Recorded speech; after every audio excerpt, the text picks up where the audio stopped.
I thought I'd take a moment to kind of go over the case of Anthony Huber.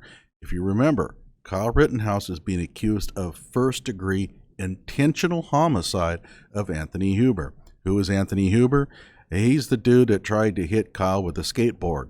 Kyle is laying on his back. Huber comes in, attacks him, and Kyle shoots him. So, for example, if we look at the criminal complaint, we can go down to count 3. First-degree intentional homicide, use of a dangerous weapon. And it says here, the above-named defendant, Kyle Rittenhouse, did cause the death of Anthony Huber with intent to kill that person contrary to section 940.01, blah, blah, blah. And upon conviction shall be sentenced to imprisonment for life. And further, invoking the provisions of section blah, blah, blah, because the defendant committed his offense when using a dangerous weapon, the maximum term of imprisonment for the felony may be increased by not more than 5 years. Okay, so let's go back and take a look at first-degree murder. This is under Find Law, and this is Wisconsin. Okay. First-degree murder is the most serious of homicide offenses in Wisconsin. It's punished by life imprisonment only, as Wisconsin abolished the death penalty in 1853. So if convicted of this one, you go to jail for life. Essentially, first-degree murder is the intentional killing of another. However, if a person can show one of the 4 statutory defenses apply, then the charge is lowered to a charge of second-degree intentional homicide. So the question now becomes, did they overcharge Kyle for the shooting of Anthony Huber? Now, they do mention a felony murder case. I did go into that already. You can be charged for felony murder, but only if the felony falls under certain types of offenses. Kyle has not been accused of any of them. And so felony murder is out as far as Kyle Rittenhouse is concerned. All right, so let's take a look here. Details on Wisconsin's first-degree murder law are outlined below. Okay, so we got the code section here. First-degree murder in Wisconsin is to cause the death of another human or an unborn child with the intent to kill that person. Okay. First-degree intentional homicide is a Class A felony, which can be sentenced to only life imprisonment. Now, keep in mind, the Supreme Court has ruled that a judge can lower that penalty if he or she wishes. And so just because there is a minimum sentence, a judge does not have to abide it. If the killing is lowered to second-degree intentional homicide for any of the reasons listed in defenses below, then it's a Class B felony with a sentence maximum of 60 years in prison. All right. Now, what are the defenses? And this is where things get really interesting. Take a look. This law provides 4 mitigating circumstances, which are affirmative defenses that turn the offense to the lower level second-degree intentional homicide. If a defendant asserts any of these affirmative defenses, the prosecutor must prove beyond a reasonable doubt that the facts for the defenses raised didn't exist in order to get a guilty verdict. The 4 mitigating circumstances are the following. Now you have to ask yourself, do any of these sound like they apply to Kyle? And if they do, then the prosecutor has to prove that they don't. All right. Adequate provocation.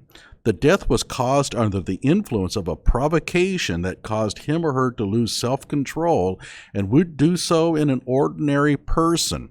This is how Wisconsin law addresses heat of passion manslaughter. Okay, so the question now is, did Anthony Huber provoke Kyle's response in any way?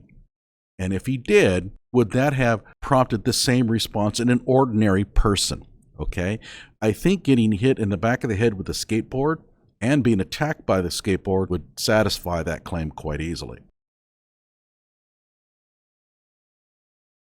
Unnecessary defensive force.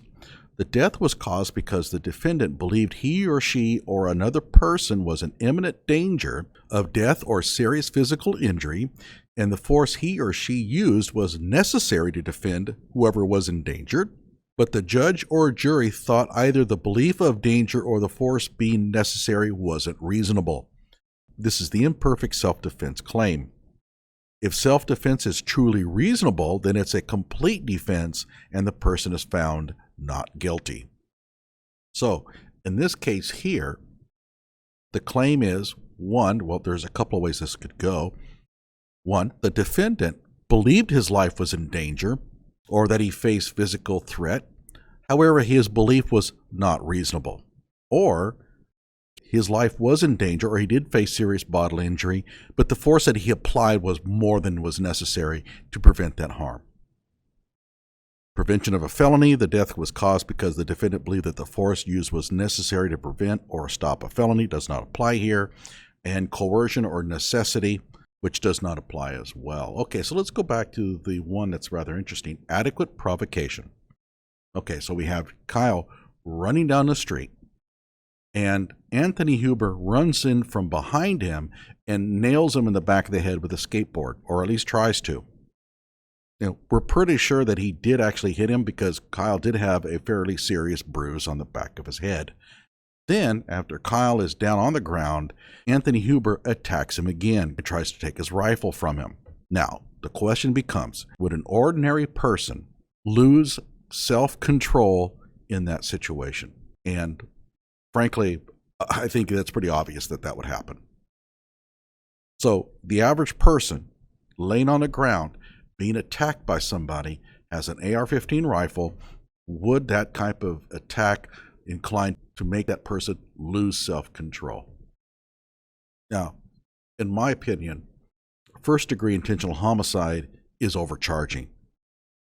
I cannot understand how Kyle was not charged with second-degree homicide instead. Clearly, he was under attack. Clearly, he fired under great strain and pressure. You can still believe that he's in the wrong and acknowledge the fact that what was taking place around him had a lot to do with why he opened fire. So if I'm on the jury, I'm looking at the video and I see a young kid on the ground after being tripped, being attacked by somebody with a skateboard, a deadly weapon, I would have to think at the very least that that would be enough to make an ordinary person lose control and fire the weapon. In my opinion, the prosecutor here has overcharged Kyle Rittenhouse, pretty obviously.